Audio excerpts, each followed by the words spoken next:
Good afternoon, everybody. Welcome back to Fox News Now. My name is Pilar Arias. Right now, you are watching what is happening off the Miami, Florida shore. It appears that there's a small plane in the water. Again, this is live.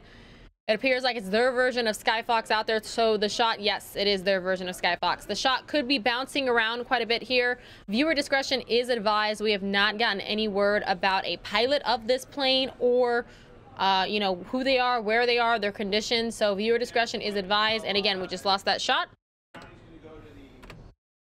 All right, so now we're going to take a look at the White House while we wait for the Lambeau Field press conference to begin. It appears they had an incident there this afternoon. Again, Lambeau Field press conference should be coming on shortly. Thanks for being with Fox News Now.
Minutes, they were inside the loading dock area, and a minute later he was in custody. They captured him as he had abandoned his vehicle and was walking away from his vehicle on foot when they took him into custody without incident.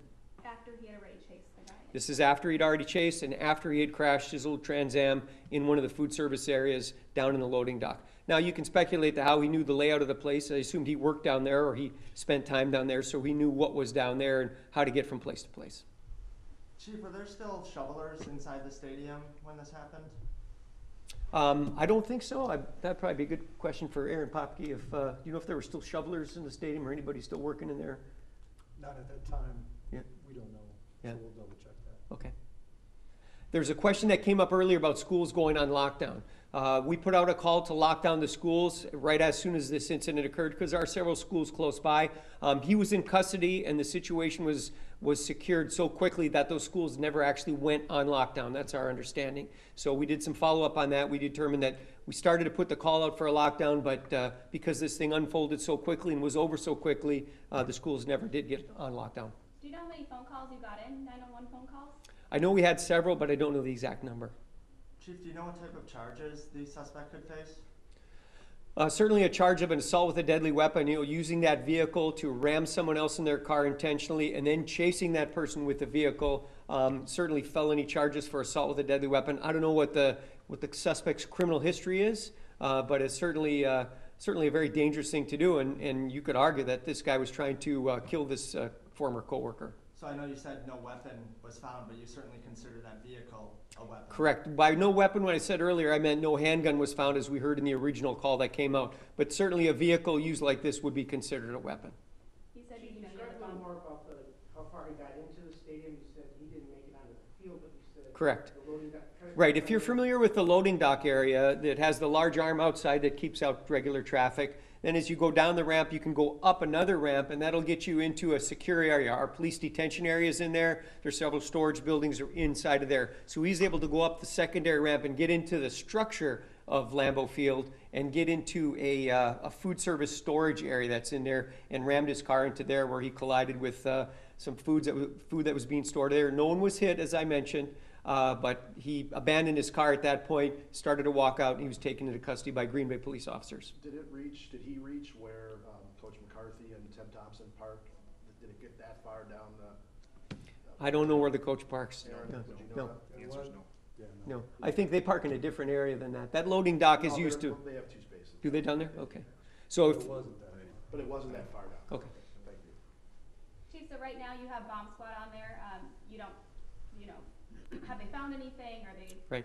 They're continuing to do the search. We have bomb squad and we have the Green Bay Metro Fire hazmat out there. This is being done in an abundance of caution. We don't know what this guy was doing. We don't know what could be in his trunk. And just to be on the safe side, to protect all the employees there, to protect our officers, we send the bomb squad in there. They're going to make sure that there's no device or anything there. I have no indication that there's a device. Nobody said there was a device or anything else. We just want to do that. We just want to be sure and keep our folks as safe as we can.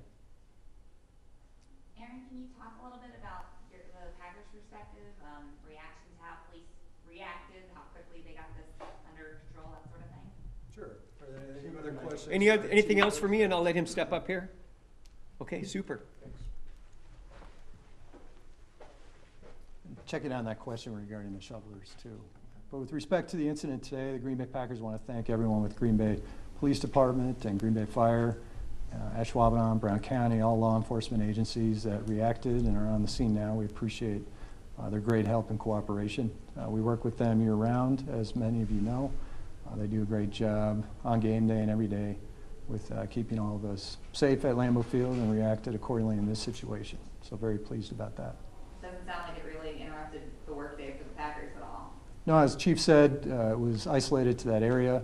We were able to keep open our public areas, atrium, pro shop, restaurants, those types of things. So everything was isolated, and we've got protocols, depending on the situation, that address those things. Aaron, were the players and coaches still working, or were they done for the day? Various team personnel were doing different things with respect to their preparation for tomorrow. So unknown who was where and doing what at what time, but we still have people in that area, And yes. the football operation was not interrupted? Correct. Yeah, and preparations continue for tomorrow. Aaron, I know it's very early in the aftermath of this, but what type of evaluations do you guys do at this point to prevent it from happening again? Well, I think we'll work with law enforcement, our own security department, and all our contracted groups to review protocols and the day in, day out operations of the stadium. I mean, that's something that gets done on a regular basis with our organization and many other organizations. So just a matter of how we look through those things. So we'll do a full investigation as to what took place, and of course see how, if any changes are needed, enact those. Well, extent of damage. I know that that's still undergoing, and he hit a storage compartment. Can you tell us what was in that, or any? Well, as Chief mentioned, and many of you who've been in our facility know that area as you go in for covering the team or those areas, but it was down near our commissary, food service area. With respect to any damage, undetermined at this point. In speaking with all the parties that help us operate on a game day, there'll be no issues there, no delays, no anything like that. A lot of preparation takes place several days out, so a lot of game prep was already complete, but anything that needs to be completed for tomorrow, we'll have no problem doing that. Is this a first for Lambeau Field? Can you think of anything even remotely similar that's happened either before or during your time with the team? With respect to something of this nature, I think it's probably fair to say, Kevin, something of this nature, yeah, first. All right, if you don't have any other questions, we'll go ahead and wrap it up. We won't be doing a further, any follow-up press things. If anybody has any questions, they can contact the watch commander. There's a lot of interviews that need to be done. Anybody that was a witness outside, anybody that saw this guy chase this victim, we want to interview them. So we have a team of detectives and officers that are out there doing exactly that. So it's going to be a while before that particular part of the parking lot is cleared and all these folks get interviewed. So if you need an update later on tonight, watch commander at the Green Bay Police Department will be able to provide that. Okay. Were the players told anything, or were they there at the time of this incident? Not in any formal capacity. As Chief said, everyone was isolated, so they didn't need to be told. Chief, I'm sorry, I forgot to ask earlier. Did you elaborate at all, or can you elaborate at all on the police report that the suspect filed? I don't know if you did and I missed that, or if you were able to. Yeah, I'm still looking into that. Apparently about 20 minutes before he came and talked about what he believes to be maybe wrongfully terminated or something like that. We have not talked to the officer that he spoke with in the lobby of our station, but 20 minutes after he left our station, he located the victim and started crashing his car into his vehicle. And what time approximately then did this happen? This thing started at 1:06. That's when the first 911 call came out. The officers were on scene at 1:11 and the suspect was in custody at 1:12. Okay, thanks everybody. Thanks, Chief. Hey, Chief. Thank you, everyone. Hey, how's it going? I cover football. Yeah. This is not, I Okay. just happen to be working.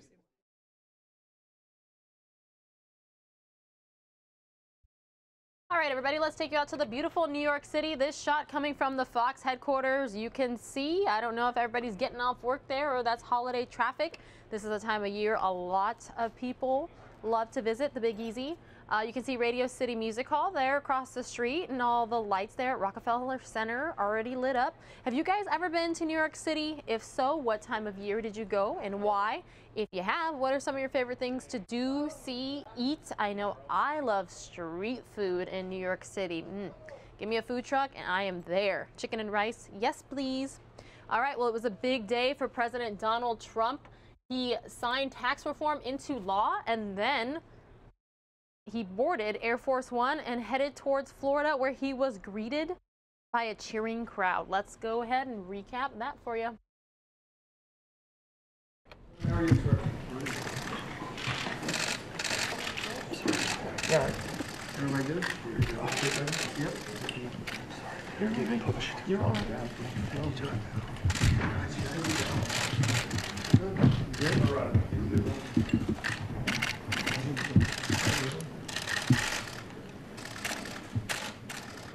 Good morning. Good morning. Good morning.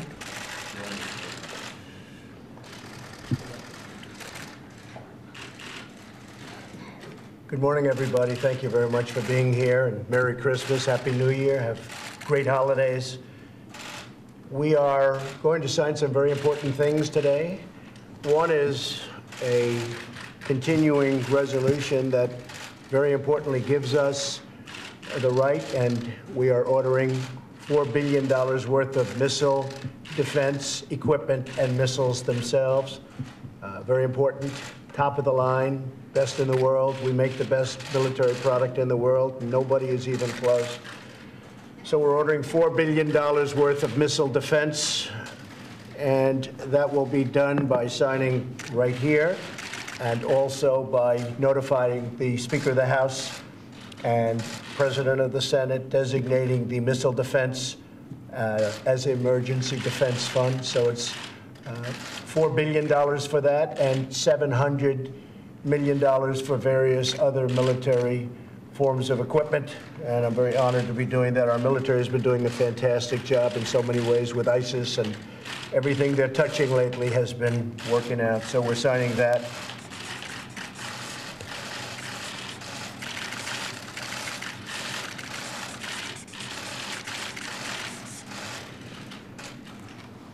This is the letter to Mitch McConnell and separately to Paul Ryan, authorizing that having to do with missile defense.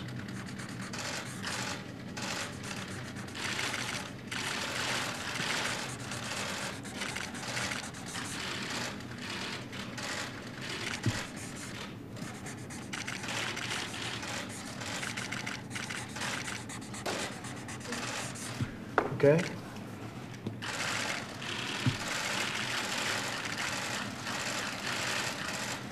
Very important. So that's being done today, and that's going to be sent out. And then when I watched the news, as you know, we had the largest tax cuts in our history just approved. And I was going to wait for a formal signing sometime in early January, but then I watched the news this morning, and they were all saying, will he keep his promise? Will he sign it by Christmas?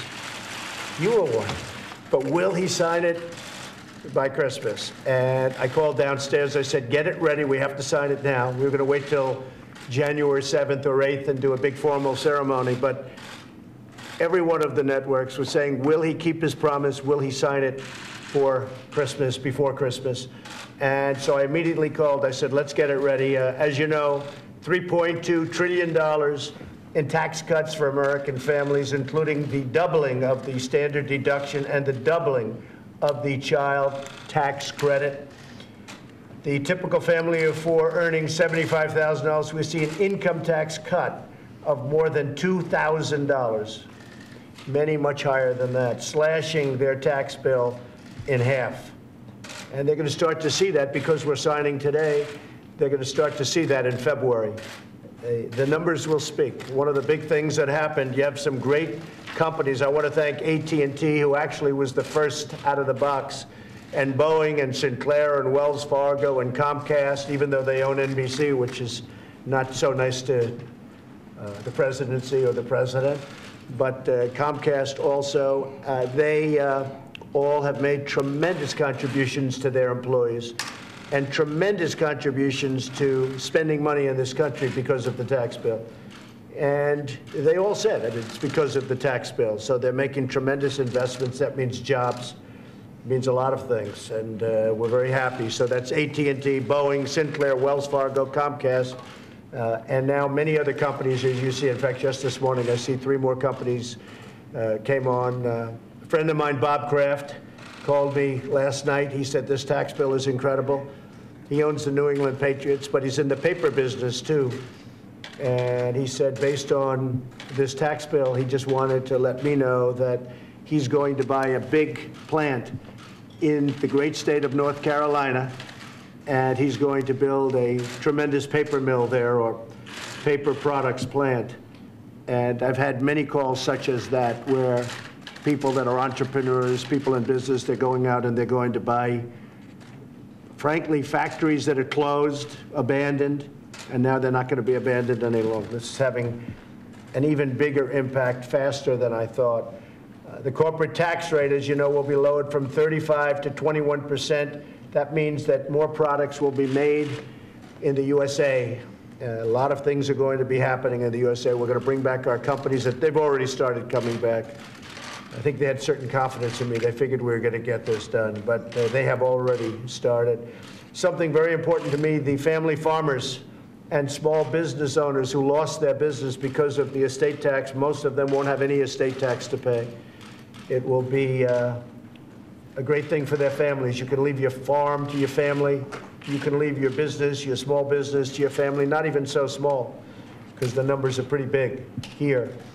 So they'll be exempt from having to pay estate tax, which will be tremendous. They'll keep their farms and their businesses in the family. Businesses will be able to deduct 100% of the cost of their capital investments in the year the investment is made. That's called expensing. And to do one-year expensing, I think, is going to be one of the biggest things in the bill, frankly. I think people are going to go out and absolutely go wild over expensing. Bob Kraft mentioned that last night in his telephone call. The fact that they can expense, do one-year expensing is a fantastic asset. Historic small business tax cuts and pass-throughs now are made really, really good for the business owner. They're hiring people. I see it on television. I'm reading about it all over where people are hiring a lot of people right now to go to work. The small business tax cut and the pass-throughs are now really incentivizing people. We're going to bring back probably $4 trillion from overseas. Nobody knows the exact number, but it's massive. It'll be over $3 trillion. It could be $5 trillion, but it's a tremendous amount of money that was caught overseas that the bureaucracy plus the tax laws didn't allow it to reasonably be brought back into our country. So we think at least $4 trillion is going to be brought back. And if you look at that, it's going to be brought back right under the code. This is something that Republicans wanted for years and Democrats wanted for years, and yet it never got done. Who would object to trillions of dollars being brought back into our country? Nobody. But it never got done. Now it's being done. And the bottom line is this is the biggest tax cuts and reform in the history of our country. This is bigger than actually President Reagan's many years ago. I'm very honored by it. In addition, we have ANWR. We're opening up ANWR for drilling. They've tried to get that for 40 years. They've tried to get that even during the Reagan administration. They could never get it. That alone would be a big bill if that ever happened, but that's even part of this. And we have, of course, the individual mandate, which is a very unfair and very unpopular provision, as you know, in Obamacare. Essentially, I think it ultimately leads to the end of Obamacare. It's essentially, I think Obamacare is over because of that, and we're going to come up with something that's really going to be very good. But the individual mandate was very unfair because you're basically saying pay for something in order not to have to get health care. So you're paying not to have health care. It was very unfair. Many people thought it should have been overturned in the Supreme Court. Didn't quite make it, almost, but didn't quite make it. But now we're overturning the individual mandate, most unpopular thing in Obamacare. Very, very unfair. So this is the bill right here, and we're very proud of it. It's going to be a tremendous thing for the American people. It's going to be fantastic for the economy. It's going to keep companies from leaving our shores and opening up in other countries. They are very disincentivized to do that. There's not a lot of sense to do that. You do that, and I don't think you're going to be running your company very well. So what's happening is we're going to sign this. This is a little picture of it. It fits nicely in the box. I said take it out of the box because people have to see. And all of this, everything in here, is really tremendous things for businesses, for people, for the middle class, for workers. And I consider this very much a bill for the middle class and a bill for jobs. And jobs are produced through companies and corporations, and you see that happening. Corporations are literally going wild over this, I think even beyond my expectations, so far beyond my expectations. So I'll sign this today rather than having a very big formal ceremony in 2 weeks when we were going to do it, because I didn't want you folks to say that I wasn't keeping my promise. I am keeping my promise. I'm signing it before Christmas. I said that the bill would be on my desk before Christmas, and you are holding me literally to that. So we did a rush job today. It's not fancy, but it's the Oval Office. It's the great Oval Office. And just to conclude, our country is doing very well. We've tremendously cut regulations. Legislative approvals, for which I'm given no credit in the mainstream media. We have, I believe it's 88, which is #1 in the history of our country. Second now is Harry Truman. Harry Truman had more legislative approvals than any other president, and a record long held. And we beat him on legislative approvals, for which I get no credit. A lot of people say he needed this because he has had no legislative approvals. Well, if you look at VA Accountability Act and so many other bills having to do with the VA, having to do with the military, having to do with many things, we have more legislative victories than any other president, not including this, but this is the capper because this is, again, the biggest tax cut, biggest reform of all time. So it's an honor to have you with us, and we will sign this right now. This is something I'm very proud of, great for our country, great for the American people. Thank you all. You guys are watching a replay of not exactly the very first thing President Trump did this morning, but the first thing that the media covered. So, he signed tax reform into law. What it is. That's your bill.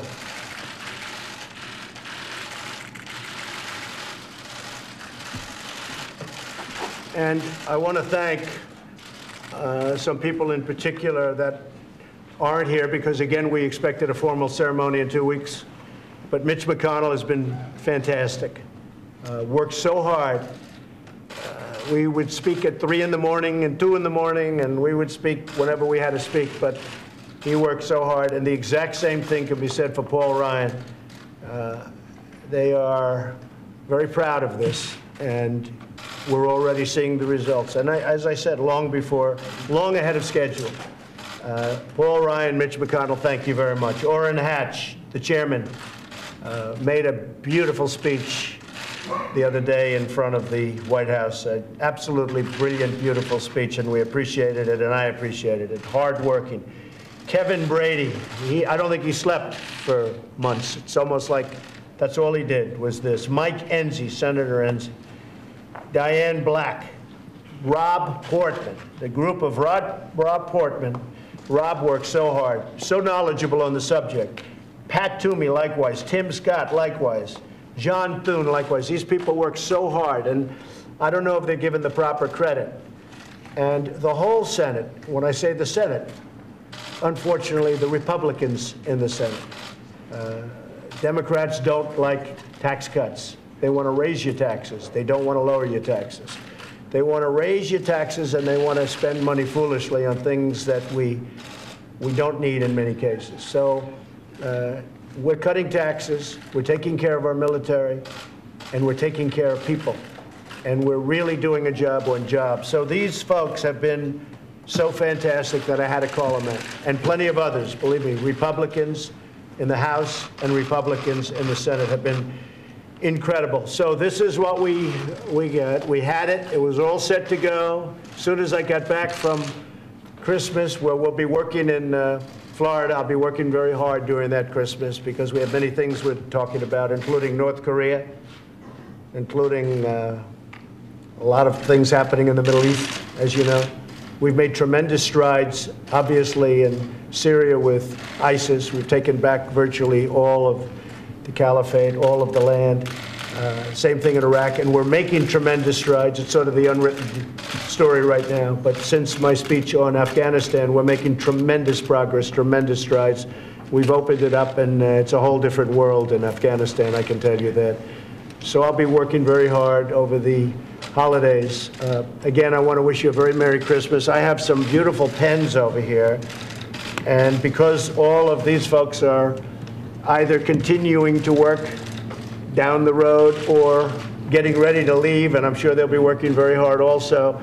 I think I'm probably going to hand some of them to the press. Does the media, would any of the media like any of, oh, look at these camera guys. But I think we'll do that. So we have them. Many of you have worked very hard.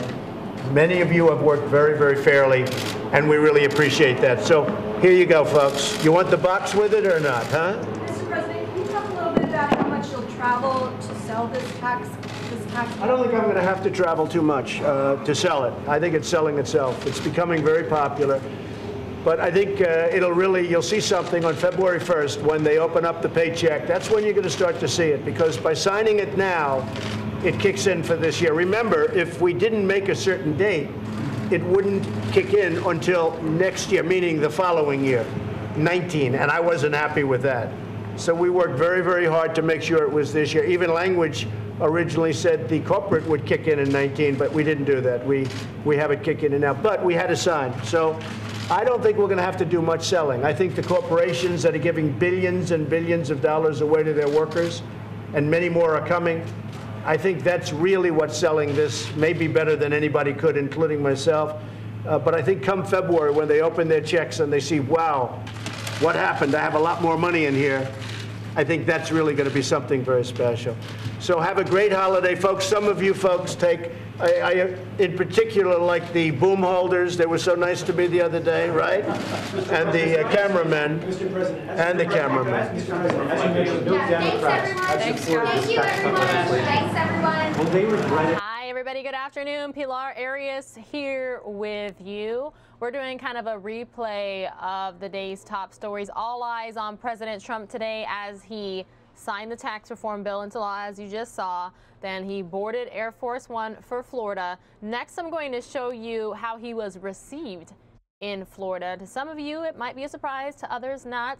We are definitely keeping an eye. I have a bunch of different sources here in front of me. We're keeping an eye on the roads and the skies. It's funny, if you were to bring up the flight tracker map right now, you can't even see the outline of the United States. You just see all the little planes all over the place. Feel free to let us know where you're watching from, how you found our stream, what you're doing this weekend, possibly for the holidays, for Christmas. Got any plans?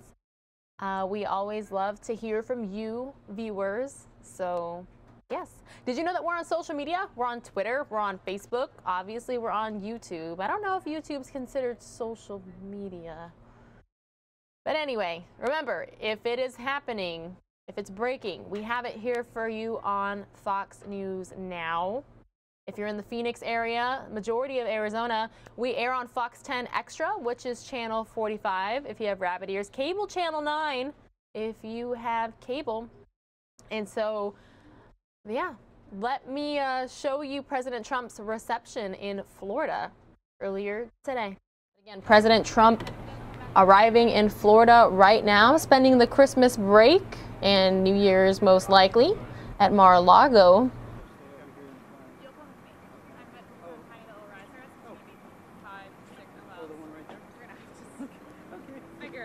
That was a pretty quick flight because at the beginning of the show, Ron Hoon and I got to see him boarding Air Force One, leaving the White House after signing the tax bill into law.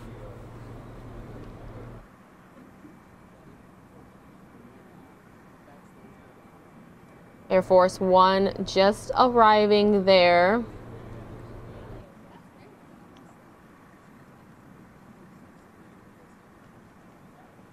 Looks like a nice, sunny, beautiful afternoon now in Florida. Blue skies. Lots of green on the ground. Again, we're just going to keep up this shot for a little bit until the president deplanes. He is one of many people traveling today. At the top of the show, I showed you LaGuardia Airport. I took you to O'Hare, where the reporter there at Fox Chicago said 205,000 people traveling through O'Hare today alone. And then tomorrow and Sunday. Hey everybody, we're having a playback issue here. The same thing happened to me earlier. I was told it was the network, so let me try to relaunch this video for you, okay? Bear with me.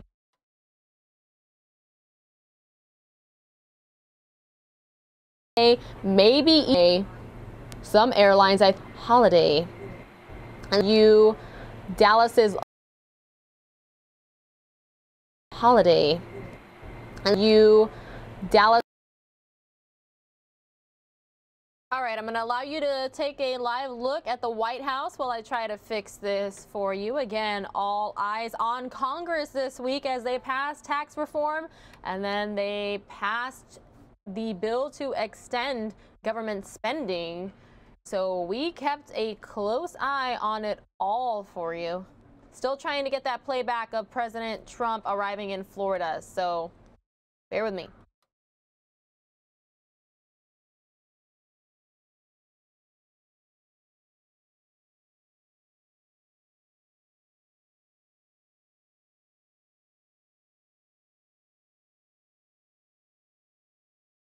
All right, let's try this again, everybody. What do you say? And I was able to get the audio working again on him earlier this morning, signing tax reform into law. So I will definitely try to get that in for you guys again before the show ends.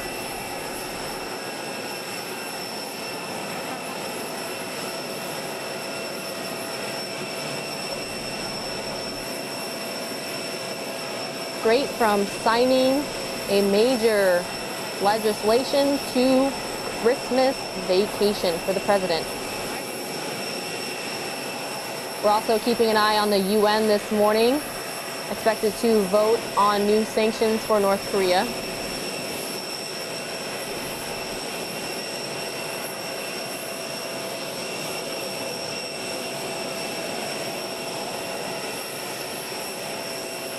Pretty short flight from Washington, D.C., our nation's capital, to Florida for the president this morning.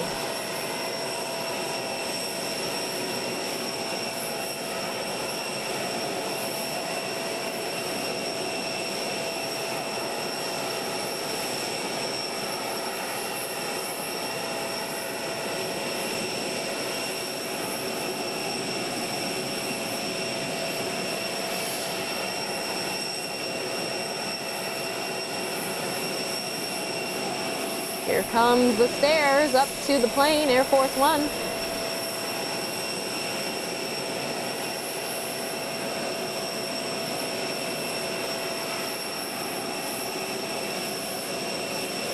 Hey, did you know Fox News Now is on social media? We are on Facebook and Twitter. Myself, Mike Page, have media pages, social media pages, as well as Fox 10 Phoenix and Fox 10 News Now. Here we go.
Again, waiting for President Donald Trump to get off Air Force One here and enjoy his holiday break in Mar-a-Lago.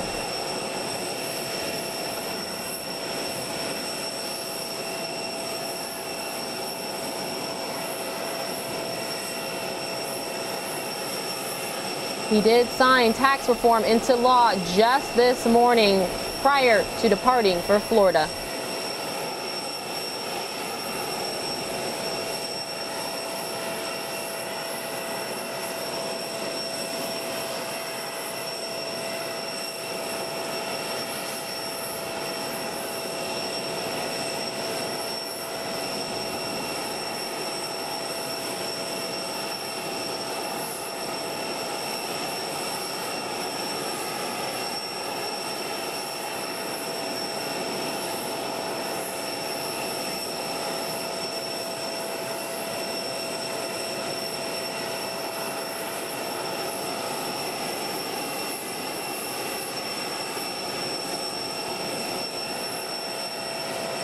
On the right-hand screen, we are waiting for President Donald Trump to get off of Air Force One. On the left, it was this morning when he signed tax reform into law. Here we go.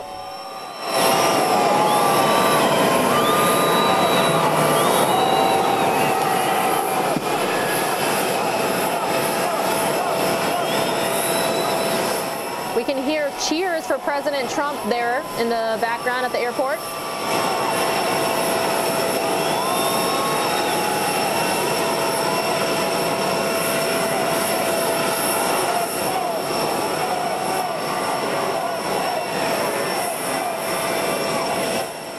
President Trump pointing at and acknowledging spectators.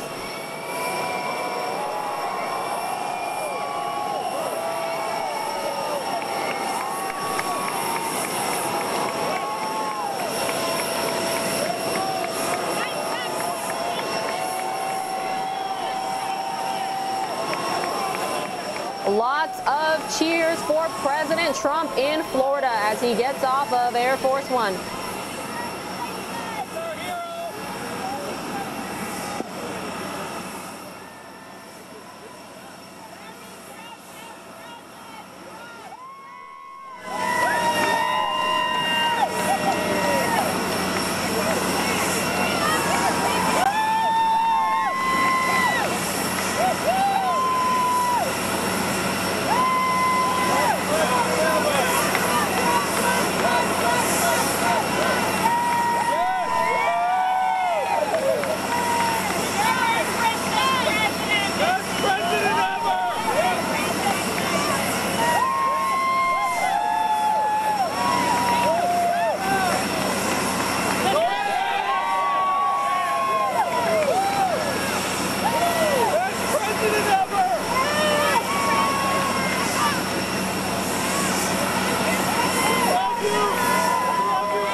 All of you YouTubers, thanks so much for watching Fox News Now. Again, you are watching a live shot of President Donald Trump, who has just arrived in Florida for his holiday vacation. You see lots of spectators there, people taking pictures, happy to shake his hand, get his signature. You're watching it live.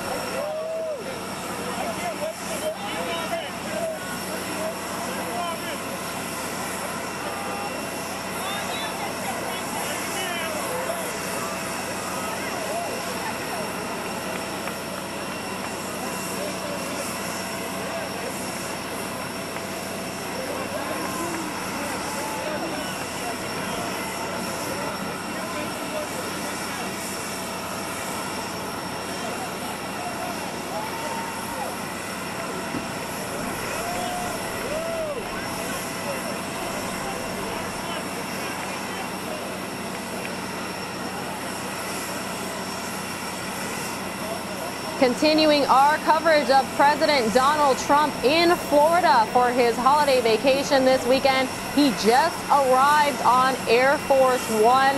The crowd cheered for him as he stepped off the plane. He is now taking pictures, signing autographs. I think I saw him hold up one of his books.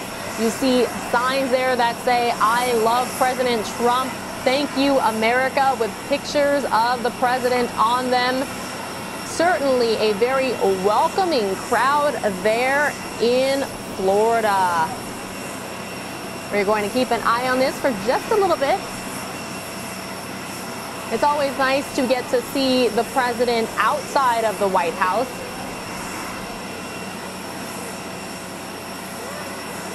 The sound, of course, you are hearing in the background is some sort of aircraft. We're not able to hear exactly what the president is saying to those people, but lots of cell phones out, lots of smiles.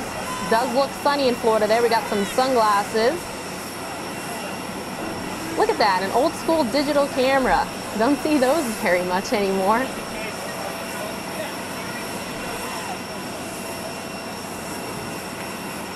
The president saying hello, taking pictures. Just this morning, he signed tax reform into law. We saw the celebration at the White House the other day. Now he gets to celebrate with American citizens.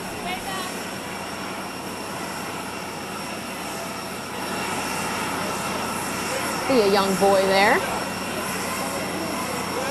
This is a live look, everybody, at what's happening in Florida.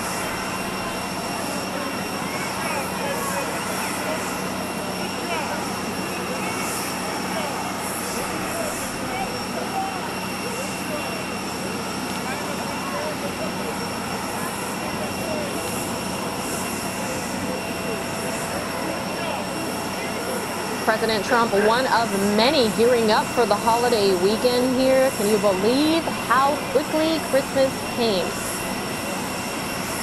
3 days away.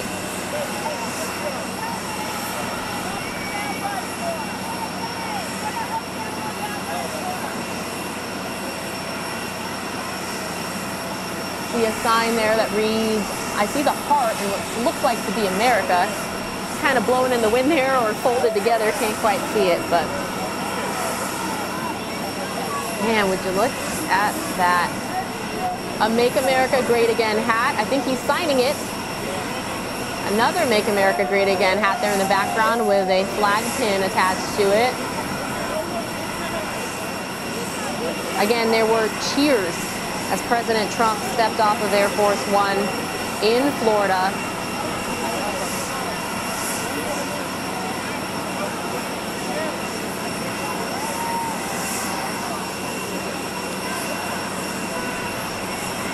We have lost the sound there, so I'm going to, oh, here it's back.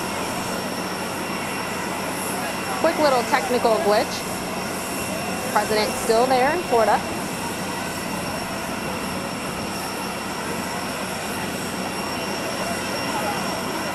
Lots of signs.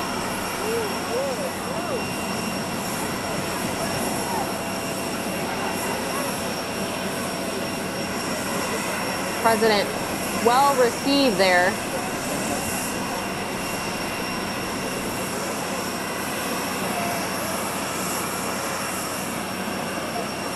Looks like a sunny day in Florida. Lots of cell phones out. Look at that, taking a selfie.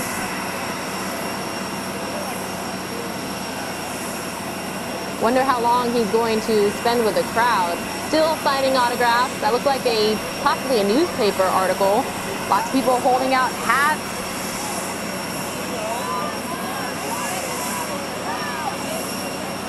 Can still hear the crowd cheering in the background.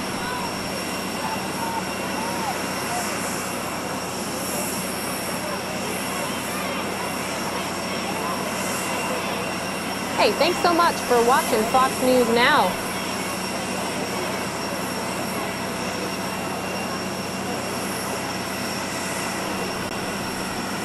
President's been out here for more than 5 minutes with people there greeting him in Florida.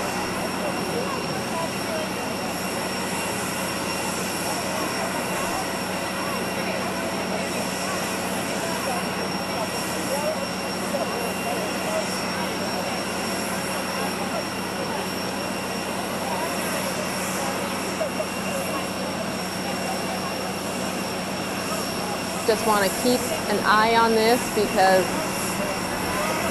he's not in the White House, which is where we typically see him, like we saw him this morning signing tax reform into law.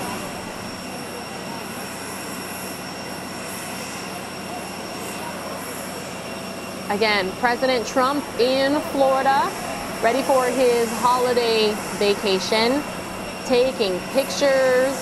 We saw him take a selfie a little bit ago, signing autographs, shaking hands.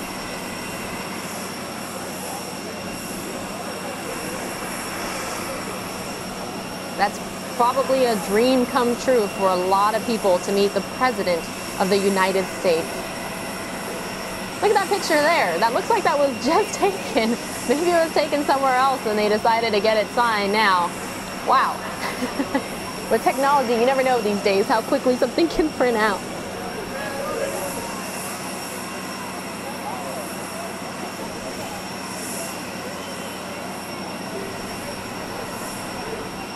Coming on 10 minutes now since the president has been spending time with people there ever since Air Force One landed. Wish we could hear what he was saying, but we did hear the cheers when he stepped off. He thanked everybody who worked on tax reform, said he spent countless hours on the phone, even overnight hours, with Senator Mitch McConnell in order to get this done. And he said the reason he wanted it done so quickly was so Americans could start feeling the impact as soon as possible. I believe it's February.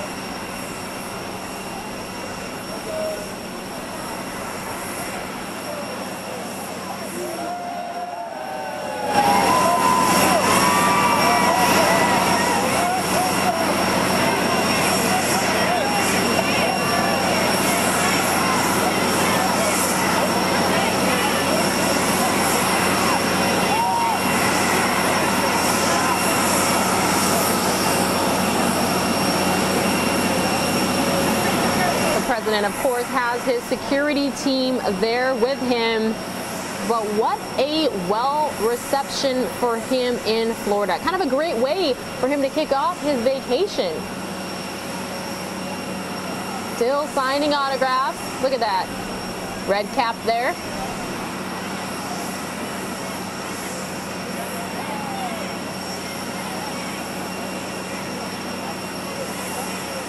Lots of signs. I'm really surprised that they let people that close to Air Force One there on the ground. Trump strong, we see. Proud. I believe that says deplorable.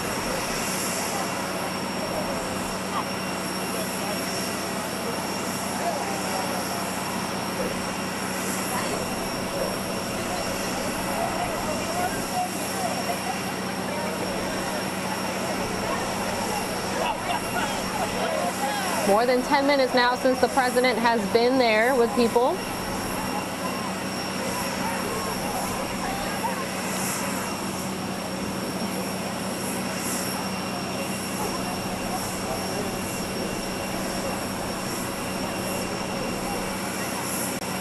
Hey, for those of you watching us on Fox 10 Extra, we are about to start our noon newscast on Fox 10 Phoenix if you just want to switch over.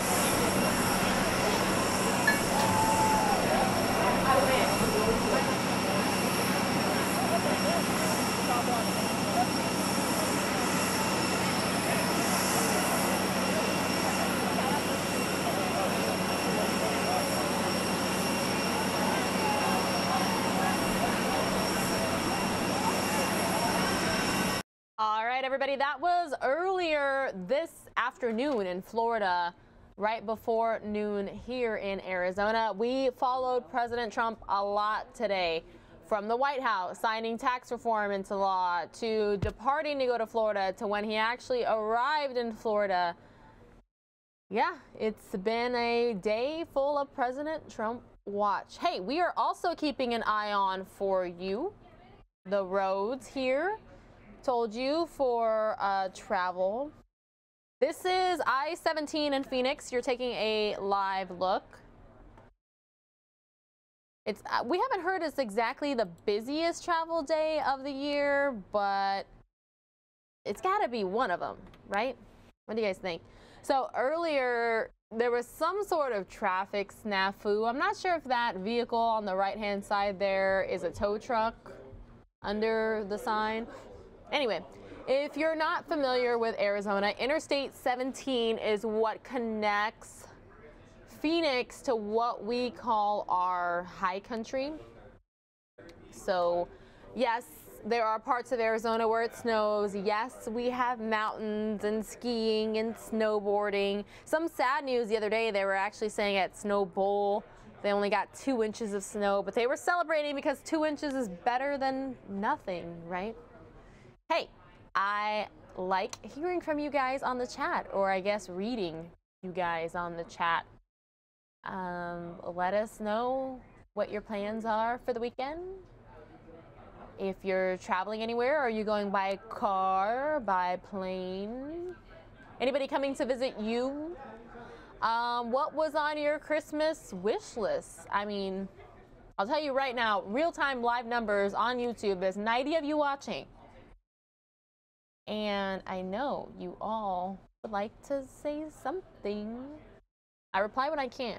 So the afternoons are a little bit more relaxed and we get to have a little bit more fun with you guys and talk about not so serious stuff and that sort of thing. So anybody been to the movies lately? What have you seen? If this is your first time here, we have this little subscribe button that we would really appreciate it if you clicked, because that way, anytime we go live, you will get notified of it and you can pull us up right away and you can see what's going on. So again, this is Interstate 17. Anthem Way is the sign closest to us in the picture here. So I-17 northbound of Daisy Mountain. So this is headed to the high country. Not crazy traffic, but I did hear that traffic is pretty crazy in the valley already, in the Phoenix area. and the suburbs. So if you are in the Phoenix area watching this, please stay safe on the roads. Pack your patience. You know, keep a safe distance behind people. Don't be distracted. All right. Well, we got so busy earlier today that I didn't get to play some of the stories that I usually get to, like business briefs, and you know, I like to mix it up a little bit. I like to get stories from other parts of the U.S. because we do have the live feeds, and anytime anything breaks, that's extremely helpful because we just go to the live feed, tell you what we see, what we know. Yesterday, we actually had a major breaking story here in Arizona, in the Phoenix area. We had a gas-related explosion that took the life. I think we just learned the identity. Let me check for you guys again. I'm looking on my computer screen here. So it's the victim from yesterday's gas-related explosion in Phoenix has been identified as 73-year-old Anita Johnson. So be sure to stay with News Now and Fox 10 Phoenix. I believe our Matt Galka is on the story again. So fox10phoenix.com, Fox 10 Phoenix Facebook, Twitter, our newscast, of course. We have a 5, 5:30 and a 6, and a 9 o'clock and a 10 o'clock. We like to cover news for you guys. That's our job. That's why we're here. You know, we like to bring you the latest information as it's happening. Okay, so I was just talking about business briefs and all that jazz. So let's get to it, right?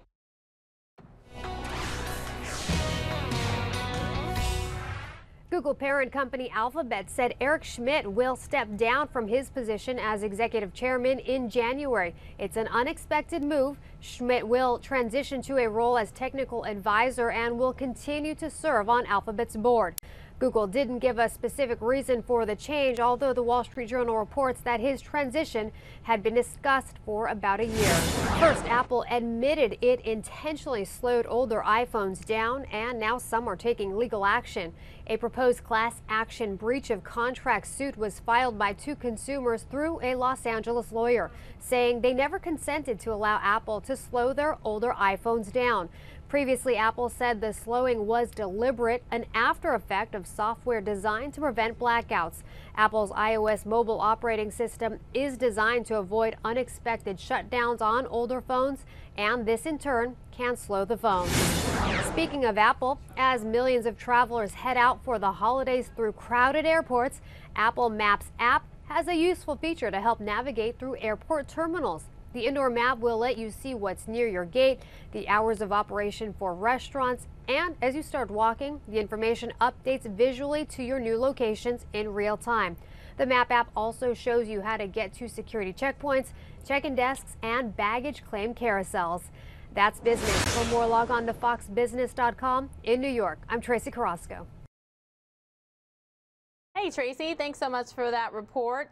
Yeah, did you guys hear that Apple news? Because in a couple stories, I have a more in-depth report about that. How many of you have iPhones? Have you noticed any issues? I may or may not know people who have noticed issues, but I don't know if I can talk about that. Anyway, so supposedly in California, we got a deer stuck in a hammock. Let's watch. They'll look right in the windows and watch them in their natural habitat. John Cope couldn't be happier with the picture window that frames his backyard in Camino. Deer and other animals aren't concerned about the other side of the glass. They don't smell you, so it doesn't bother them. Perfect for nature photography. But you can imagine his surprise when a frequent visitor showed up in mid-October looking distinctly unnatural, with what appears to be the remnants of a hammock on his antlers. My wife says it kind of looks like dreadlocks, so we just named him Bob Marley. It was amusing at first, but weeks went by and the young buck has been unable to shake off his headgear. Here's one where he's coming out of the bush with the hammock. John watched him as he struggled to get through the brush, often having to pull loose the metal pole and chain he was attached to. Bob seems to be able to get enough food, although it's a struggle. And you can see his poles hangs on the ground. But John also worries about the rut, mating season for hormone-driven bucks. That was him fighting with another buck. The same behavior with the debris now on his head? They both get tangled in the same mess, and then you got trouble on your hands. John has tried to approach the skittish Bob with no luck, and his friend with a tranquilizer gun says it's too tough to estimate his weight this time of year when hormones run wild. So if you give him too much tranquilizer, it can kill him. Bob has eluded Fish and Wildlife and animal rescue groups. To be clear, John doesn't feed the deer that come to his backyard, but that doesn't prevent them from visiting. And they'll visit his neighbors too, which is why he's getting the word out. Take down stuff in the wintertime, especially during rut season, badminton and volleyball and tether balls. As for Bob, it will have to be fingers crossed that he will be able to free himself from his predicament. In El Dorado County, Lonnie Wong, Fox 40 News. Uh-oh, SpaghettiOs, deer stuck. Hey, we do have deer in Arizona, and I did live for a while in that high country I was just telling you about in Flagstaff, Arizona, because the first university I went to was Northern Arizona University. That was before I knew that I wanted to be a journalist. I was a pre-med student, and I wanted to be an optometrist, so I took like pre-calculus and chemistry and all that stuff, and it just wasn't for me. So then I switched my major to journalism, and then I transferred down to Arizona State. So that's a brief little bio on me, but that's because we have a little bit more time to get to know each other this afternoon, right? Did you go to school? If so, what did you study? Where did you go? Why did you choose to go there? Why did you study what you studied? Are you working in the industry that you did study? Okay, back to the Apple iPhone situation. Turns out there is a lawsuit against Apple. Apple has admitted to something, so let's watch a report. Here's how it works. Apple releases its newest, sleekest model, but it also releases a new iOS operating system update, promising it will make our older models better too. But then suddenly our iPhone 6s and 7s seem to slow down, apps and web pages take longer to load, and batteries drain faster. So I do these updates.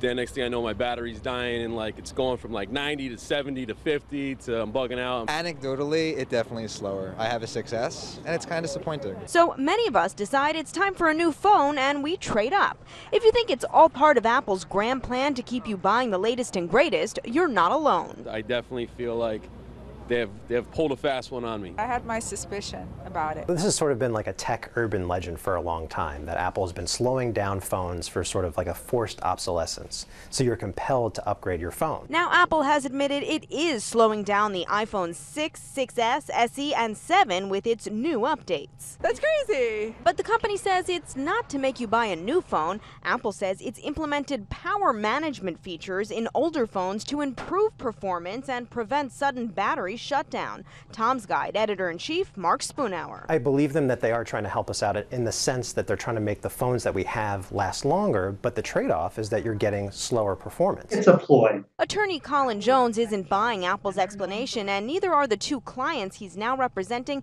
in a class action lawsuit against the tech giant, claiming they never consented to have their phones slowed down by Apple. If they had known that their iPhone that they had spent $1,000 on was going to slow down after 3 months or 6 months, they certainly would have had second thoughts and reservations about purchasing it. So far, Apple hasn't responded. Now, there is one fix if you feel like your older iPhone isn't working that well, but you don't want to shell out for a newer model, and that's to replace the phone's battery. It'll cost you $80 to do it here at the Apple Store.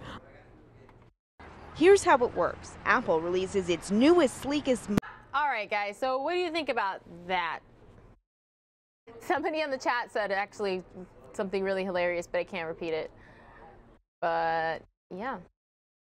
So let's take you over to New York again, because I think this is a beautiful shot this evening. Looking at a live shot here from the Fox headquarters, right next to Rockefeller Center, if not actually at Rockefeller Center. But look at all the people there on the left-hand side by all the lit trees, because I think that's where at Rockefeller Center they have their little, like an ice skating rink, and they have the big tree all set up. It's pretty awesome, right? You can see Radio City Music Hall all lit up there. Traffic, not the craziest I've seen in New York. What is the weather like where you guys are at? Is it cold? here in the Phoenix area this morning, it was about low to mid 30s. And for us, that's cold. Like anytime you can see your breath, I am a Phoenix area native. Anytime you can see your breath out here, that's considered really cold. And last night we had all those warnings about, you know, bringing your pets inside, covering your plants and your pipes, and, you know, providing alternatives for homeless people so that they could stay safe overnight. Happy Friday. The last Friday before Christmas. When do you guys have to return to work? Anybody got a 3-day weekend ahead of them?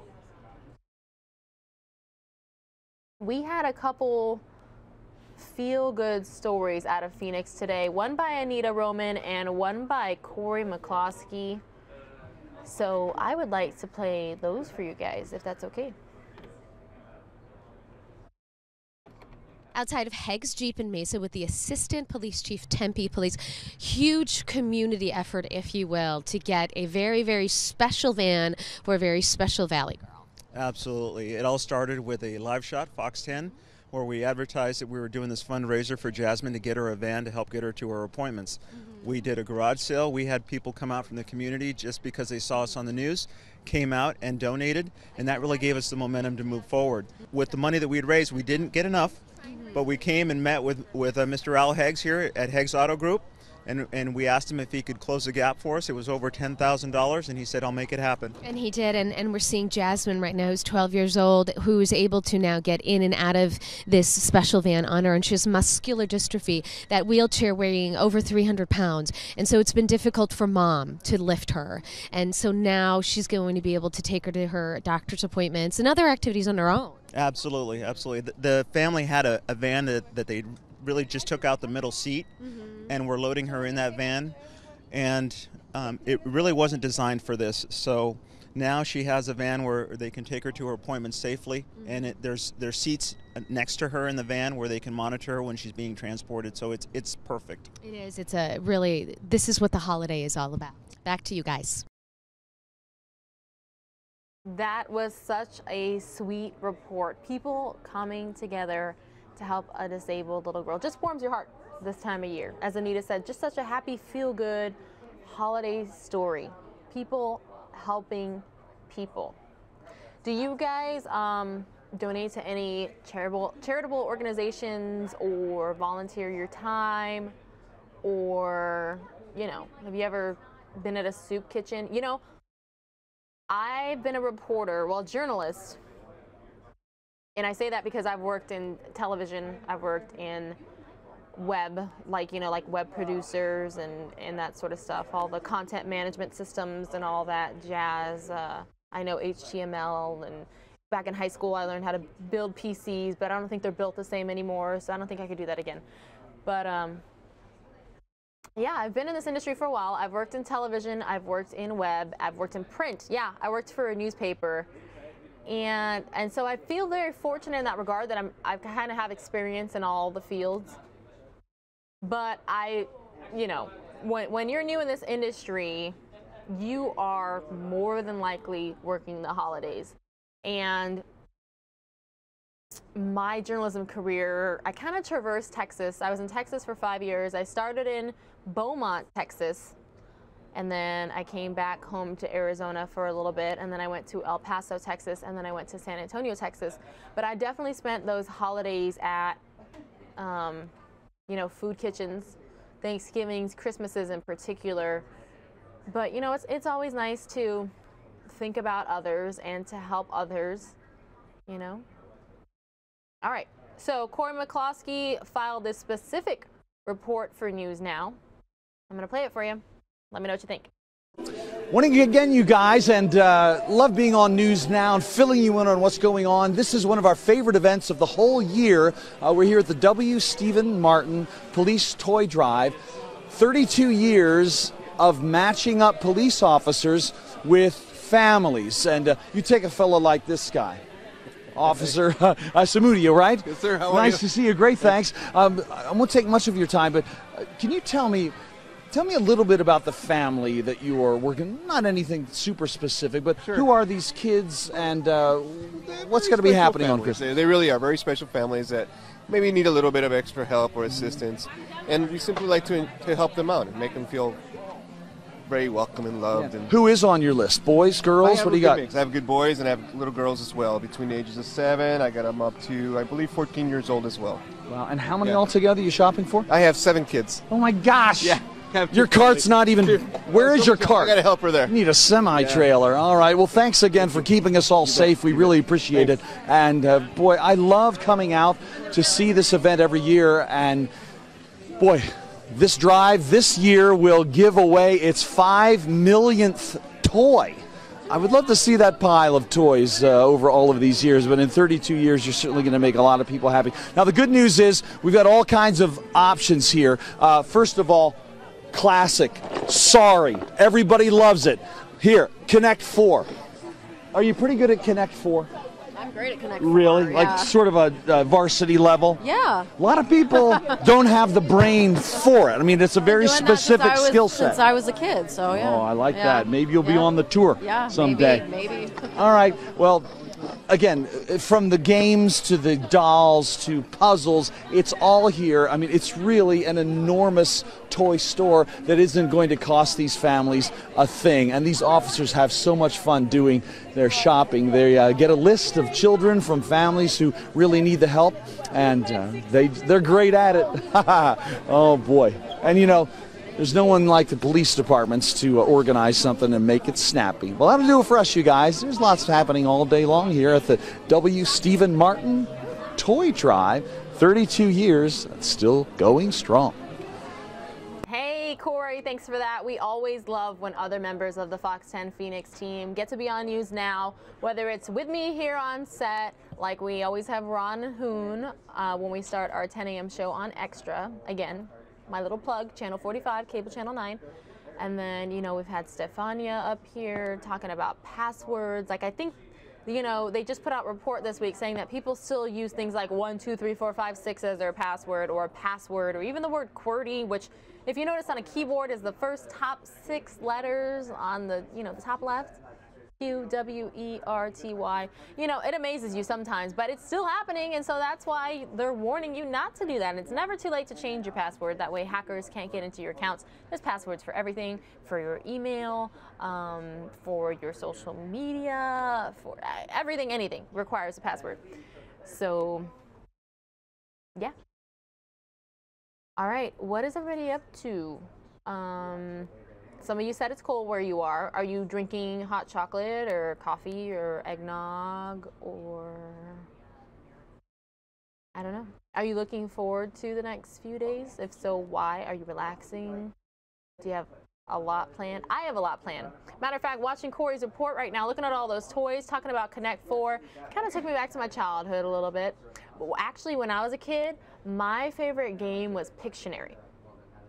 I don't know why, but because I'm awful at drawing, like I'm like the stick figure type when it comes to drawing, but it was still my favorite. I don't know. Anyway, hey, I have a beautiful shot up right here. I want to show you our nation's capital. Look at that, the sun's setting. The White House is completely dark. Let me see if I can pull up both for you. Yeah, the White House is completely dark, but the Capitol, not so much. Nope.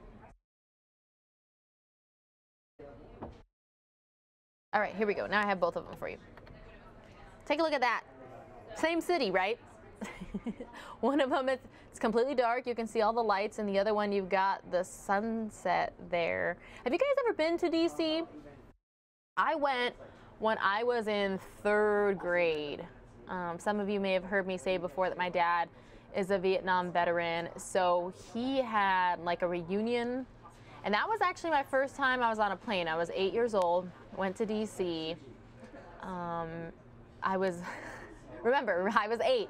So back then, I mean, I was always a tall kid, but not, you know, 8 years old. You're not crazy tall. But I remember my dad made us walk from the wall to the Jefferson Monument, and I was complaining the whole way. My poor little legs were hurting. And now I love to walk, which one of the main reasons I like showing you guys New York City so much is because, well, the last time I was there was summer 2011, but of course I wasn't prepared, and so I had to buy some new sneakers while I was there, and I just walked all over that city, all over Manhattan. You know, it's always nice to sightsee and to try some good food and just to see what it's all about. All right, let me show you a look really quick at I-17 again. Looks like we still have that vehicle off right there under the Anthem Way sign. Don't know if it was involved in a fender bender earlier. We haven't heard reports of any injuries. So even though traffic is already ramping up, getting a little bit crazy, we're not getting any serious reports. So I guess that's the good news in all of this.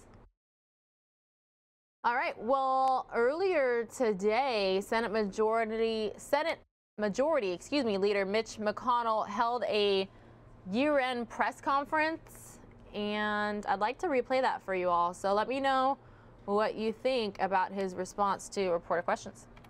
You and the president have both talked about 2018 being a year of more bipartisanship.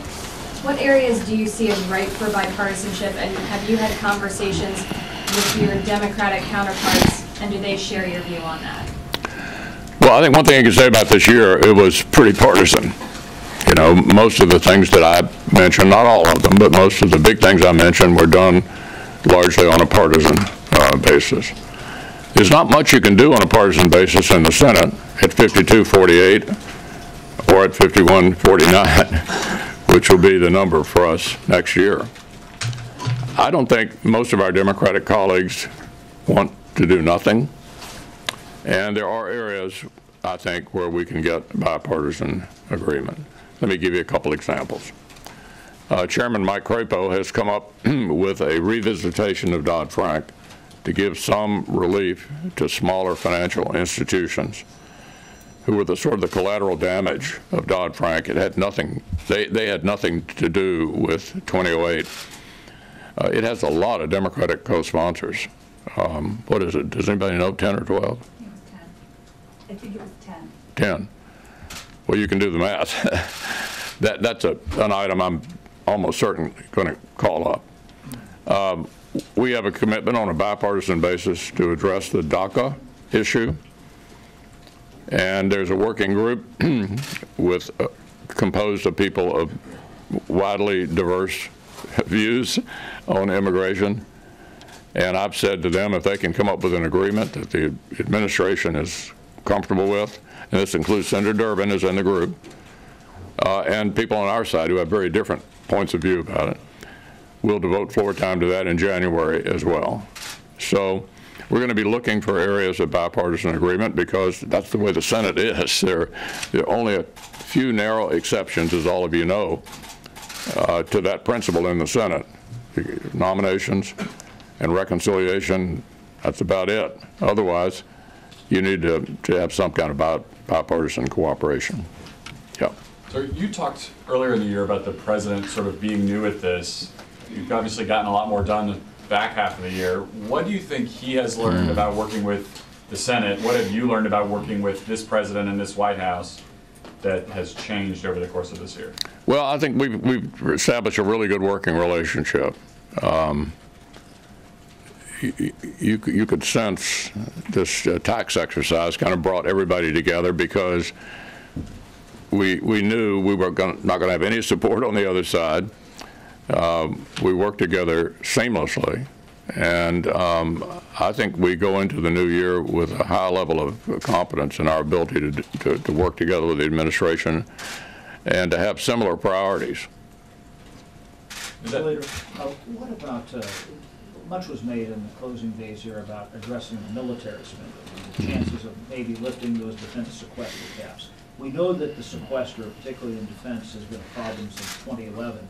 One would think that if it was actually a path to do it, that would have been lifted some of the time. Why do you think that there's a chance maybe to do this in the new year?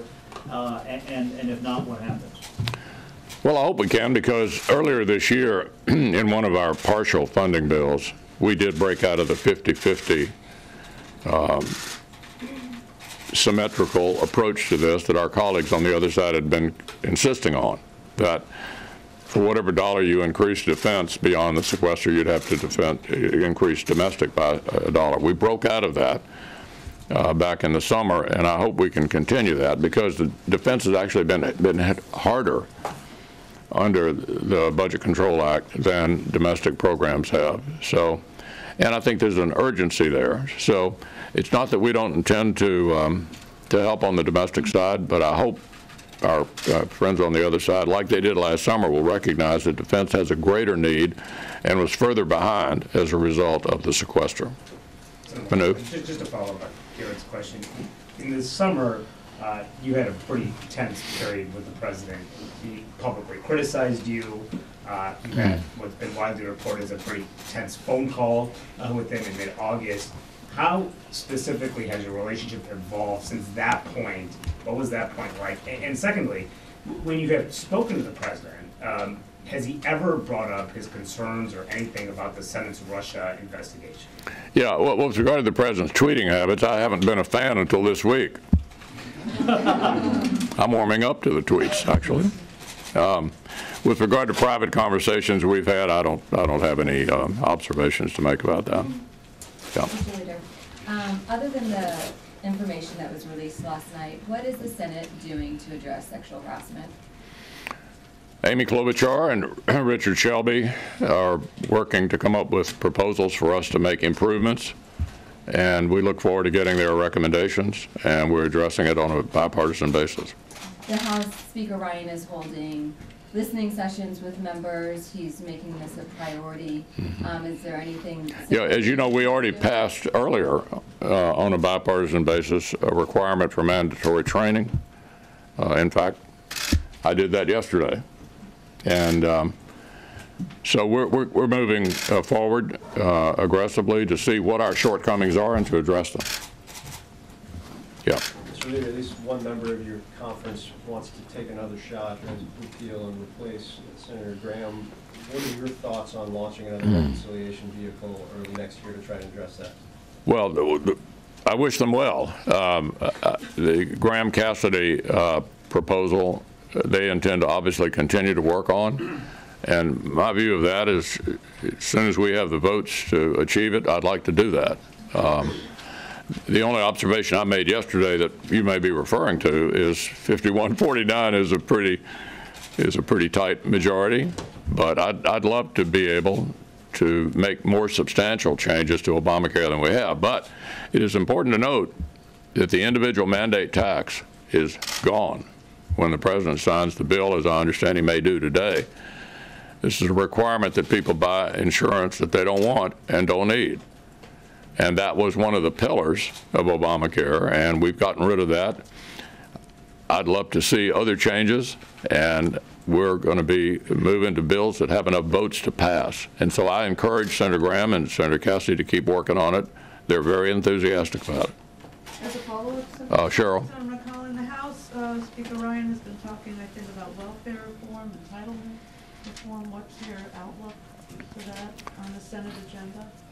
Yeah, the President, the Speaker, and I are going to be meeting, I believe, the first week in January to see about what we think the top priority items are for next year. Here's my only observation about entitlement reform. I've been here a while, and the only time we've been able to do that has been on a bipartisan basis. And it was a long time ago. It was Ronald Reagan and Tip O'Neill raising the age for Social Security, and that was before I got here, so it's been a while. The sensitivity of entitlements is such that you almost have to have a bipartisan agreement in order to achieve a result. It's a desperately needed thing. I've been talking about it for years. We had a missed opportunity during the Obama years when you had divided government, like you did with Reagan and Tip O'Neill, to address the long-term unsustainability of some of our most popular programs who currently don't meet the demographics of the country in the future. But it requires a bipartisan, sincere agreement to tackle it, and those pieces would have to be in place, I think, to be successful. And can you just specifically welfare reform? The Speaker and the President and I are going to talk about this whole area in a couple of weeks, and we'll have more to say about what the agenda is then. McConnell, Yeah. Going into 2018, what kind of message would you send to folks like Steve Bannon, who might try to nominate some candidates in these elections that might be a little bit more extreme than you were hoping, going in, hoping to hold on to a narrow majority? Well, you all are familiar that in 2010 and 2012, in at least 4 places, we, as a result of being passive in primaries, had nominees who could not appeal to a general election audience. That's 4 seats. 4 seats. In 2014, we changed the model, the business plan. And we continued with a different approach in 2016. What was the difference? We didn't nominate people who couldn't win in November. We took the Senate in 2014 and we held it in 2016 when most people thought we wouldn't. Hey everybody, this is a test So to the see approach if in you can 2018 hear will be me. the I've same. lost my audio board. I and people who So are once allied this with is me, and I done, believe I'm going the White to House show will you be a in the live same shot place of I am. somewhere Want to beautiful. nominate people who can actually And then win. I'm going to have to restart Because my I often- computer, but I'm you're still here tired with of you hearing me all, say not this going 'cause I've said anywhere. it fairly I just wanted often. to give you a fair warning. The people who win elections make policy and the others go into something else. Go home, go into another line of work. So yeah, we're going to be supporting people who can actually win. How many of contests there'll be between well-funded people who are sure losers and people who can win is hard to predict because recruiting season is not over. But we've got some great candidates out there, and you're familiar with them. Martha McSally, Josh Hawley. We hope to land a few more in the coming weeks. And I think we're going to be very competitive. Do you blame Steve Bannon for Doug Jones being elected in Alabama? Well, let me just say this. The political genius on display, throwing away a seat in the reddest state in America, is hard to ignore. Senator McConnell, may we have your thoughts on Senator McCain, please? The finest person I've served with in my time here, and person for whom I have the greatest admiration, and we're watching him fight his way through this health struggle, and with great admiration, and we fully expect to have him back after the first of the year. McConnell, the tax bill adds $1.5 trillion to the deficit by CBO's cost.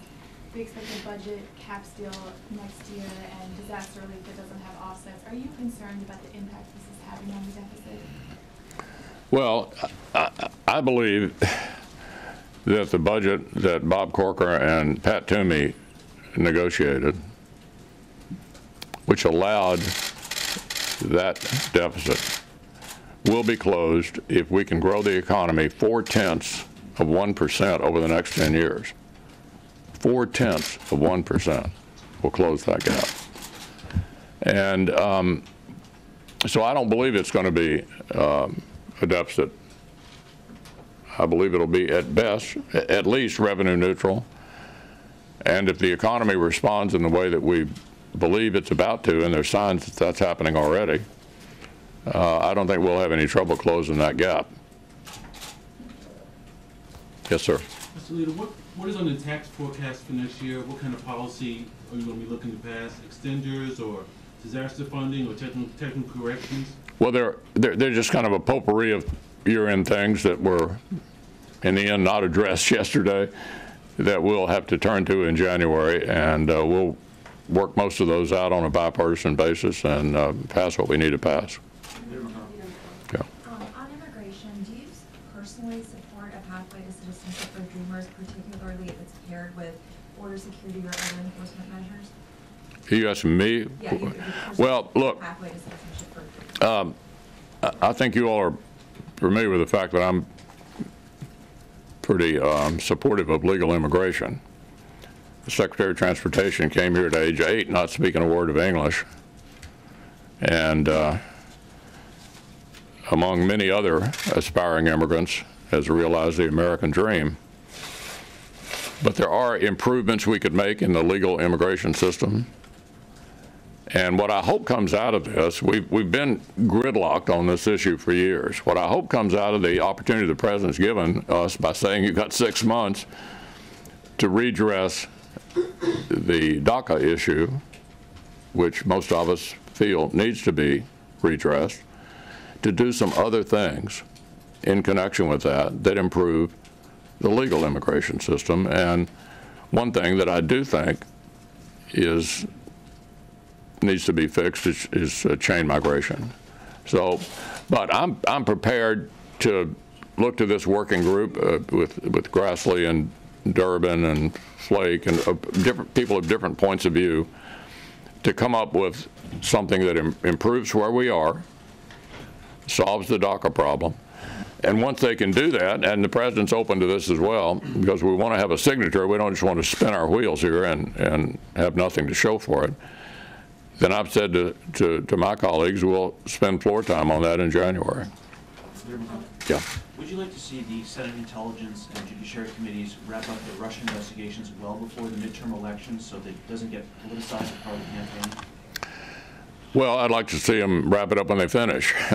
You know, All right, would you all like to see what we call a beauty shot or a bump shot of New York City or I-17 in Phoenix? Let me know on the chat. I can pull it up for you when I restart the program here momentarily. Investigation and whatever recommendations they can make that come out of it or findings they conclude. So I haven't said you've got to, it's not up to me to say when it's over, it's up to them to say when it's over. What I hope is that at the end we have a bipartisan report. If it's purely partisan, I don't think anybody will give it any credibility. So I hope those guys can stay together and tell us what happened and what we need to do to prevent it from happening again. Do you have any plans to visit Mar-a-Lago over the holidays? No. No. The closest I'm going to a bowl game in Jacksonville on January the 30th. That's about as close as I'll get to Mar-a-Lago. I'm going to take one more, Peter, and then I'm going to wrap it up. What is the likelihood that DACA can be wrapped up by the time that the government runs out of money again, and that you can avoid this bloody fight between... Well, there isn't that much of an emergency there. The President's given us to March. But do you think Democrats are going to give you that long? I'm sorry? In the Senate. It seems like Schumer might be waiting to use that as a lever. Well, yeah, Schumer is trying to push it forward, and I understand that, but there is no emergency until March. And we'll keep talking about it, and hopefully... You can hear me. I am going to show you New York City because I think it's a prettier shot than the freeway. Okay, I need to reboot my program, but I will be right back to wrap up the afternoon. Feel free to ignite the chat here with where you're watching from. There's about 50 of you on right now. Okay, I'll be right back.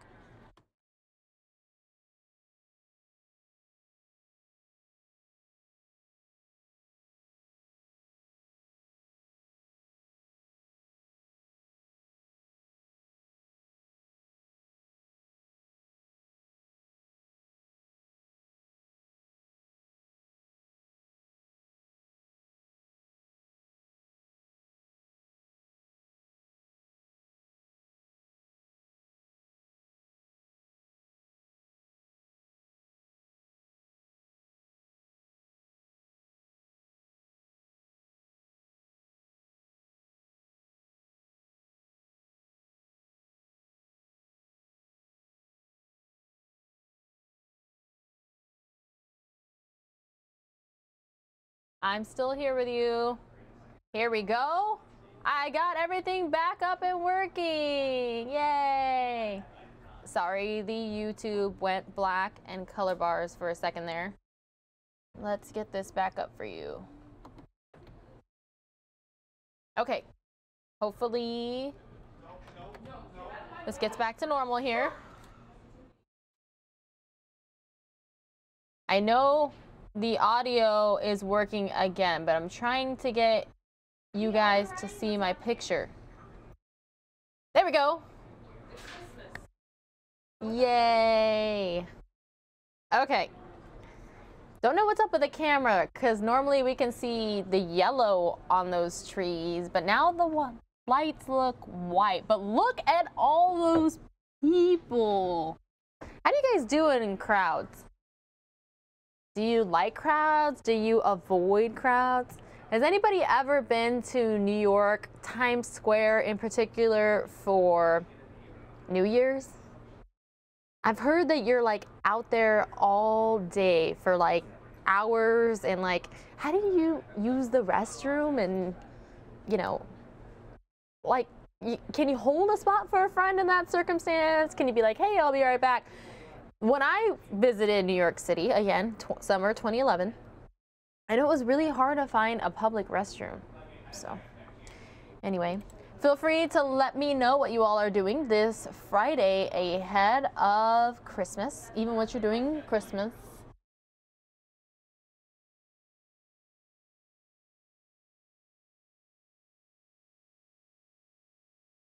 Let me know.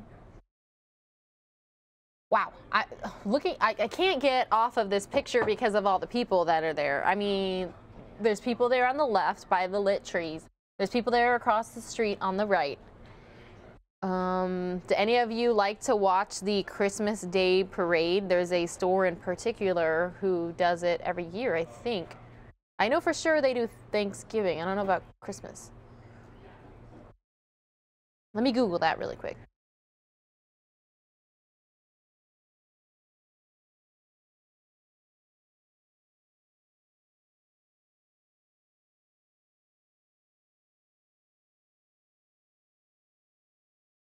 Hey, supposedly there is going to be a Christmas Day parade somewhere by someone this year. You guys planning on going to any college football bowl games? Anything going on there?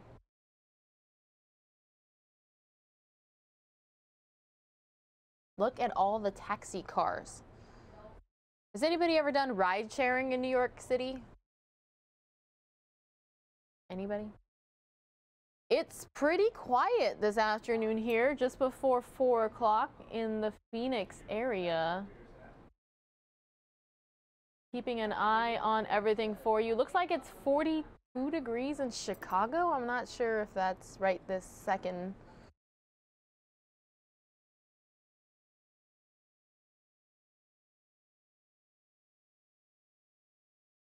Oh man, Seattle rain today. All right, so that's like the holiday winter cold vibe. Let's get another shot going up for you. This is where I am, Phoenix, Arizona, where I told you it was a brisk 30s this morning, kind of mid 30s. I think it was 34 when I was coming to work this morning.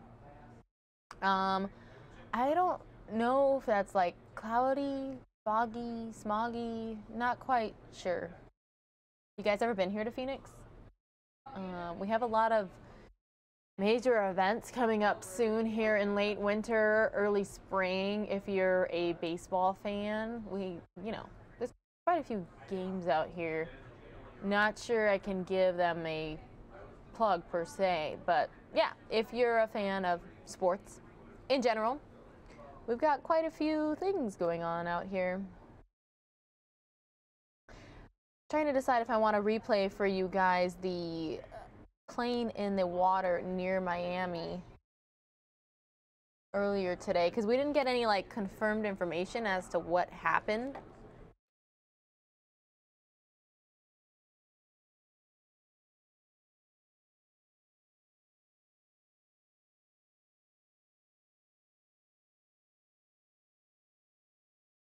I'm looking to get some information for you guys, so give me 1 sec.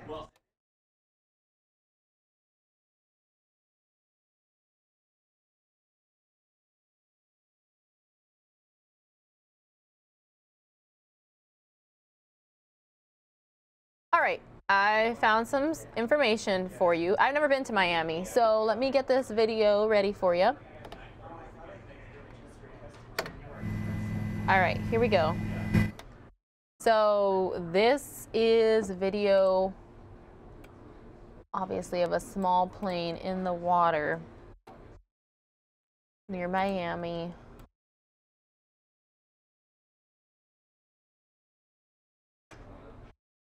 Okay, obviously a yellow plane in the water there near Miami. So the information that I have for you, a small plane carrying 1 passenger crash landed this afternoon in the bay of Miami Beach. The banner plane, as it's called, I'm not too familiar with planes, experienced engine problems. The pilot, who was the only person on board, was reportedly forced to land in the water just behind Mount Sinai Hospital. Again, not familiar with Miami, and I've never been there. You can see I cruise in the water for sure, but as to if they're trying to get to the pilot, if they're just trying to get the plane out, not quite sure. This video was given to us earlier. The U.S. Coast Guard saying the crash victim was successfully rescued from the water and is in good condition. Unnamed pilot was able to swim to the seawall and rescue officials located him. So that's what we know. Kind of intriguing video, so we'll just keep watching it here for a bit. Again, there's no audio because this is from a chopper.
Pretty unique video. Again, sorry guys, I forgot to take that graphic off. This is not live. This is earlier today off the shores of Miami, Florida. I only have about, well, less than 15 minutes now with you. So tell me, I would love to hear, are you guys everyday watchers? If so, how long every day? Are we something that you pay close attention to? Are we something that's kind of like on in the background? And if you are a daily watcher, thank you so much. We really appreciate that. But let me know, what was your favorite story of the week? If you remember, we started out the week with that train derailment, the Amtrak train derailment in Washington. I believe that was DuPont, Washington. That was Monday morning. And Monday morning was my first solo extra show. Didn't have Mike Page for help there. That was my first solo extra show. And that was kind of intimidating is not the right word, but it was very, very, very fast paced to start out a show like that. Oh, look, there's the local media outlets. I'm not quite sure why Chopper's showing them in this. Again, this is from earlier today. A small plane crashed off the Miami shore. The pilot, the only person on board, made it out okay. Rescuers were able to get to him. When we originally aired this, it's a situation where, just like car chases, we had to say viewer discretion advised, because you never know who or what you're going to see. But there is the plane. Anybody have piloting experience out there? I mean, I have no clue how easy or hard it is to do a successful emergency landing like this.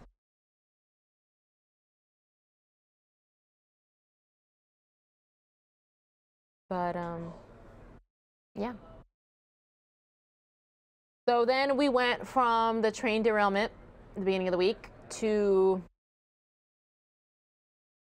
Congress watch, essentially, you know, tax reform and then government spending. I'm trying to think of other major stories. Here in the Phoenix area, it was the gas-related explosion.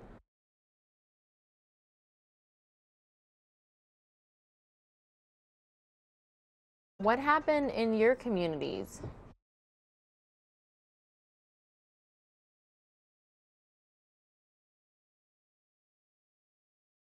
I just think this is pretty cool video. This isn't something that you see every day.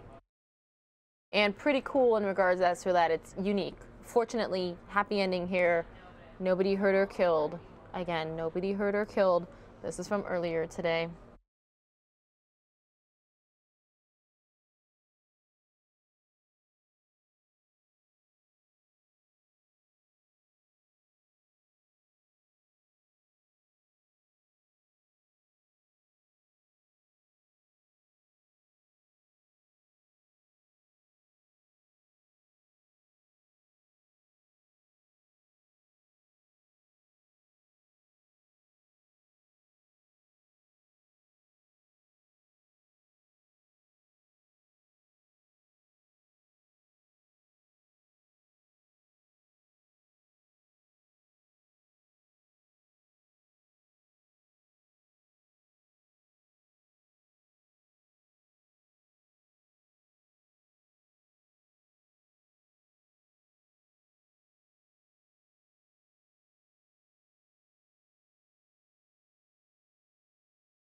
Again, this is video from earlier today. The pilot was the only person on board.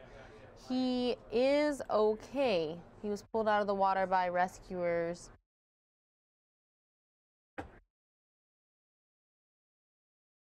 You guys ever been to Miami?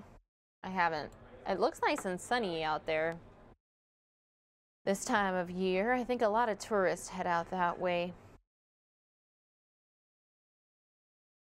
Again, showing the news trucks here. Not quite sure what the reasoning is for that. It looks like somebody was about to do a live shot there.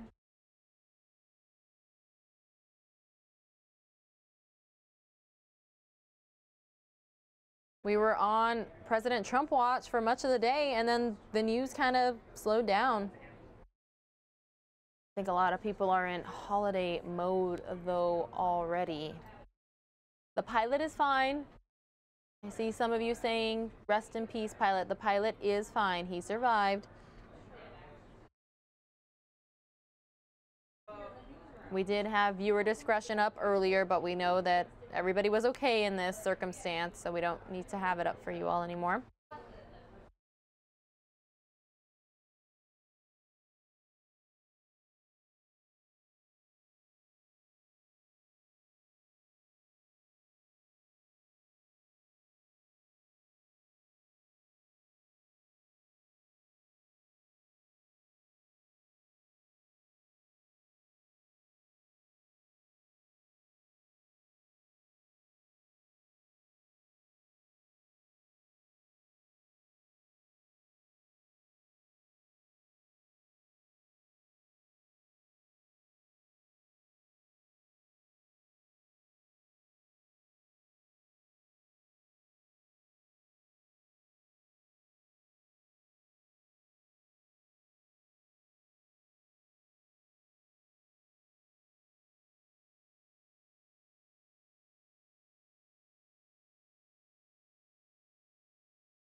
Again, everybody, this is from earlier today.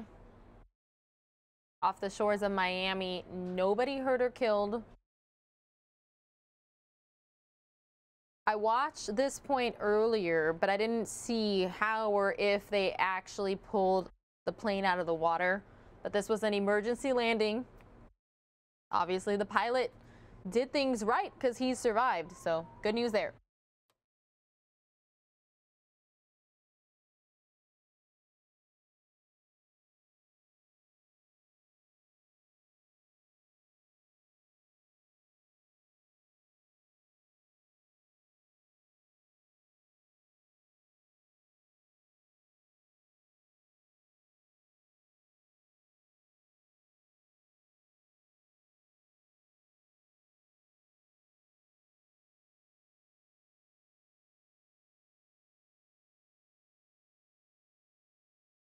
All right, does everybody want to keep watching this, or would you like to see traffic in the Phoenix area or New York? What do you think?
All right, guys, we only have a few minutes left together, so I wanted to show you all a live shot of Phoenix, Arizona. I'm going to go back to that Miami plane video here in just a second.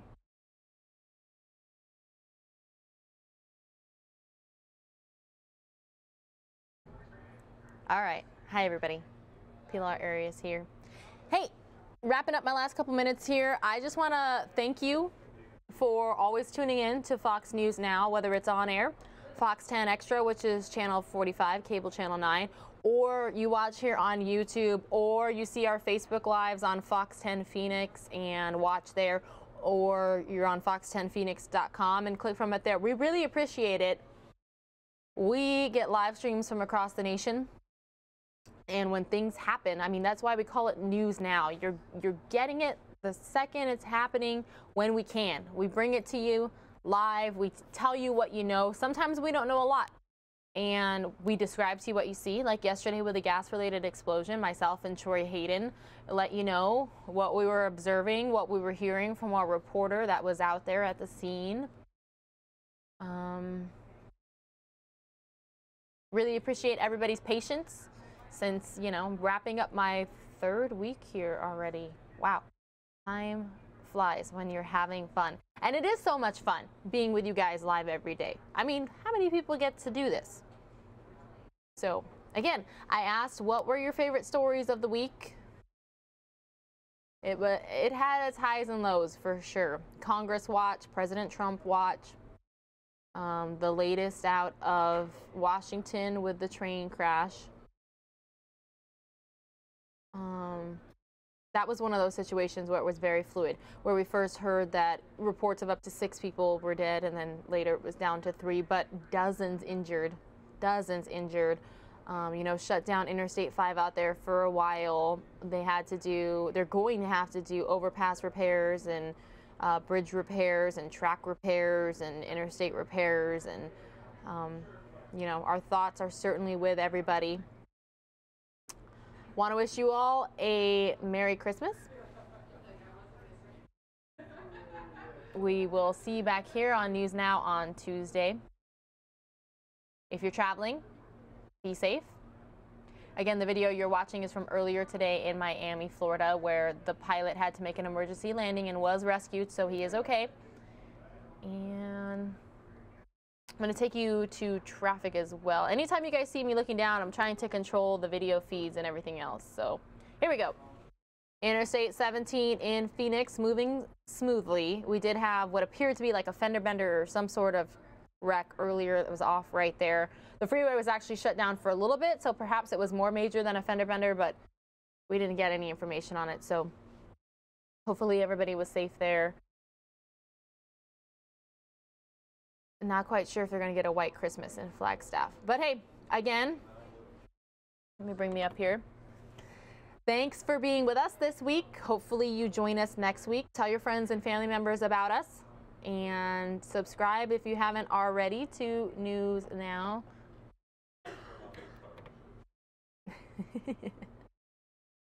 All right, everybody. Take care of yourselves. Take care of each other. More News Now returns on Tuesday. I'll be here bright and early with you all.